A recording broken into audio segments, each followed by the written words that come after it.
April 12, 2024, News Report 1. On April 12, 2024, AFP reported that U.S. Secretary of State Antony Blinken held phone calls with the foreign ministers of China, Turkey, and Saudi Arabia on April 11, urging them to pressure Iran to prevent it from launching attacks on Israel. U.S. intelligence speculated that Iran and its proxies could launch a large-scale missile attack on Israel as early as April 13 in retaliation for the April 1 Israeli airstrike on the Iranian embassy in Syria, which resulted in the death of 7 Islamic Revolutionary Guard Corps members. Iran's supreme leader Ayatollah Khamenei vowed retaliation, calling Israel an enemy of Iran, and expressed Iran's support for Hamas. The U.S. estimated that Iran would target southern and northern Israel in its attacks, which could escalate the Iran-Israel conflict if carried out. Blinken also spoke with Chinese Foreign Minister Wang Yi, urging China to pressure Iran against any attacks on Israel. He also spoke with Israeli Defense Minister Gantz, assuring U.S. support for Israel against the Iranian threat. State Department spokesperson Miller stated that the escalation in the Middle East was not in anyone's interest, and all countries should urge Iran not to escalate the situation. White House spokesperson Jean-Pierre stated that the U.S. government had warned Iran, emphasizing that the U.S. was not involved in the airstrike on the Iranian embassy in Syria. She warned Iran not to use this as an excuse to further worsen the situation or to attack U.S. facilities and personnel. Israeli Prime Minister Netanyahu stated that Israel was in a state of war with Iran but was also prepared to address challenges on other fronts. Israeli Foreign Minister Katz stated that if Iran attacked Israeli territory, Israel would retaliate. CNN reported that the U.S. was on high alert to prevent potential attacks on Israeli or American properties. The State Department had begun restricting government personnel from traveling to Israel, and U.S. carriers had deployed to the Middle East. News Report 2. DW reported that on April 10, the European Parliament held a debate condemning Hungary's cooperation with China's public security. 2 months ago, Chinese Minister of Public Security Zhao Kexi visited Hungary, and the two sides reached an agreement for Chinese police to visit tourist sites in Hungary and conduct joint patrols with Hungarian police. Members of the European Parliament condemned this behavior, considering it unacceptable. European Parliament member Seehofer stated that Hungarian Prime Minister Orbán had promised to protect Hungary from EU interference, but now he invited police from authoritarian and dictatorial countries to conduct joint patrols in Hungary, which was unacceptable. He called on the European Commission to develop a specific strategy to curb foreign interference within the EU. European Commission Vice President Šefčovič stated that EU member states had a responsibility to ensure the rule of law and internal security. The cooperation between Hungary and China was unacceptable. DW pointed out that although the EU requires member states to maintain a consistent relationship with China, Hungary's relationship with China is increasingly close, leaving a gap in the EU's foreign policy. Hungary has repeatedly rejected criticism of China's human rights situation and continues to welcome Chinese investments, including companies such as Huawei, Contemporary Amperex Technology, and BYD. It is worth noting that BYD plans to build a factory in Hungary. In 2016, Chinese police conducted joint patrols with Italian police in Italy, but in 2022, the Italian Ministry of the Interior terminated the patrol cooperation with Chinese police after human rights activists exposed the operation of China's Overseas Policing Office in Europe. It is unclear when Hungary will end its joint patrol cooperation with China. News Report 3. The Korean Navy stated that the U.S., Japan, and South Korea held a joint military exercise in international waters from April 11 to 12 to counter North Korea's nuclear threat. The U.S. Navy's USS Roosevelt and 3 destroyers participated in the exercise, marking the first time in 3 months that a U.S. aircraft carrier has participated in a U.S. Japan-South Korea joint military exercise. The Korean Navy sent the destroyer USS John S. McCain and the frigate USS Sides Journey, and the Japanese Maritime Self-Defense Force sent the destroyer USS Namen. The exercise included anti-submarine warfare exercises aimed at enhancing the ability to respond to underwater threats from North Korea, including submarines and submarine-launched missiles. North Korea has been accelerating the development of weapons and recently test-fired a medium-range solid-fuel hypersonic missile. North Korean leader Kim Jong-un stated on April 10 that it is time to prepare for war. The exercise also included efforts to prevent the illegal transportation of weapons of mass destruction by North Korea and to rescue distressed ships. In August last year, the leaders of the US, Japan, and South Korea agreed at the Davos summit to hold annual multidimensional joint military exercises, share real-time information on North Korean ballistic missile launches, and establish a crisis communication hotline. News Report 4.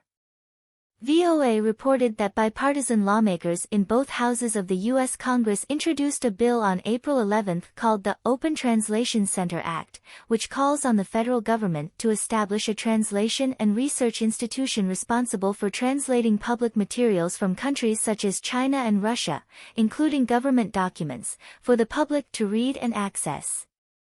The mission and goals of the Open Translation Center include, first, translating documents from China, Russia, and other countries to enhance understanding and analysis of these countries' governments, militaries, economies, and cultures. Second, providing background information and explanations for the materials to enhance public understanding. Third, ensuring public access to translated materials. For important materials that cannot be made public, the Translation Center can provide summaries.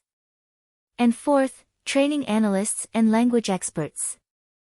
Chairman Gallagher of the House Committee on Communist Issues stated that the Chinese Communist Party, CCP, had become increasingly aggressive around the world, posing a serious threat to U.S. national security. The ability to read primary materials from the CCP was crucial for understanding and countering the threat posed by the CCP. Representative Castro of the House also issued a statement stating that competitors should not know more about us than we do about them and that this threat must be addressed. News Report 5. Macau's Secretary for Administration and Justice, Zhang Yongchun, announced on April 12 the cancellation of all real estate control policies.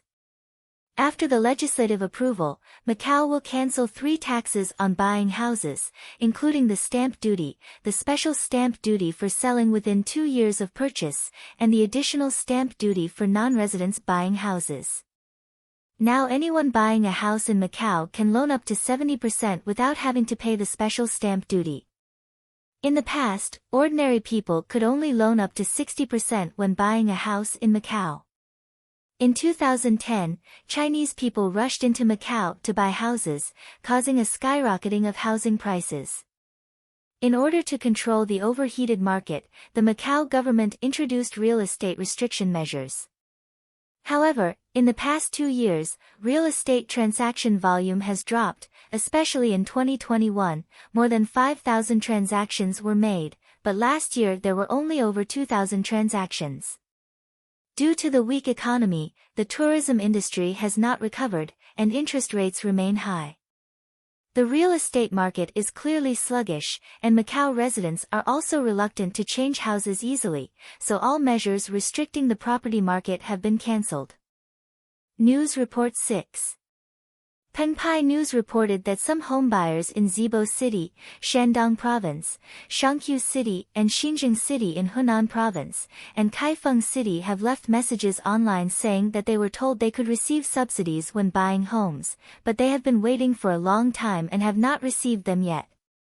Some netizens said that they have not received the housing subsidies they applied for when they bought homes in 2021, and the housing subsidies for 2022 have not been distributed either. The Zibo City Social Security Bureau issued a document stating that college graduates can receive a rental subsidy of 50,000 yuan for renting a house in the city for 1 year. However, a netizen posted on the People's Daily's leadership message board saying that the materials submitted according to the policy have been approved, but they have not yet received the housing subsidy. The Social Security Bureau staff said that they need to wait for financial allocation before they can be distributed, and the specific time is uncertain, so they can only wait. Additionally, In June 2022, the Housing Security and Real Estate Administration Bureau of Zhengzhou City issued a notice stating that college graduates can receive a housing subsidy for their first home purchase in Zhengzhou City. A netizen said that they applied for the Young Talent Home Purchase Subsidy in September 2023 and passed the review, but they have not received the subsidy after 8 months. The city government responded that the first home purchase subsidy has been planned, the fund allocation plan has been submitted, but the funds have not yet been received.